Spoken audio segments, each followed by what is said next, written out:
হ্যাঁ, উজ্জ্বলদার দোকানে মশামাছি পড়ে না, বন্ধ হয়ে গেছে, কত কথা পরে বলবি। জি বাংলার সাথে যোগাযোগ রাখতে হবে। এটা কি আমাদের কেউ বলতে পারবে? একটা মানে যদি একটা থানায় একটা স্টাফও কাজ করে, সেটা থানার থেকে যদি বাইরে বেরোয় তার ছুটি হয়ে যায়, সেখানে কি সেই থানার অফিসার বলবে যে ও কি করেছে, তার কে দেবে দায়ী? নেবে সেই অফিসার? তা আমাদের একটা লেবার, তাকে কাজ থেকে বাদ দিয়ে দিচ্ছি, তারপরে সে কি করেছে তার জন্য আমরা কি করতে পারি? তোমরাই বলো।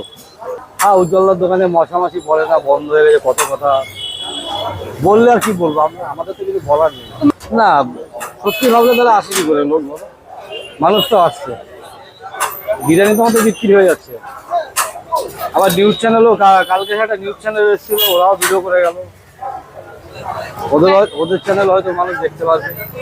তো এখন মোটামুটি কত হাড়ি আপনার যাচ্ছে? এটা লাস্ট, কাউন্টিংটা লাস্টে হবে না? এখন অবধি কত হাড়ি হয়েছে? এখন অব্দি কত হারি এটাও পরে বলবি। এখন কত নম্বর হাড়ি চলছে? আমাদের তো হিসাব হয় না, আমাদের একবারে লাস্টে কতটা মাল এসছে, কতটা হারিয়েছে, লাস্ট থেকে হিসাব হয়। তো আমরা কি আজকে সেই ঐতিহাসিক মুহূর্তে সাক্ষী হব? একদম, সবাই যখন হবে তোমরা কেন হতে পারবে না? যে ঐতিহাসিক পেঁয়াজ কাটা, উজ্জ্বলদার ঐতিহাসিক পেঁয়াজ কাটা কি আমরা দেখতে পারবো না? আমরা তো কোনোদিন ঐতিহাসিক মুহূর্ত দেখতেই পাই না। তাহলে জি বাংলার সাথে যোগাযোগ রাখতে হবে।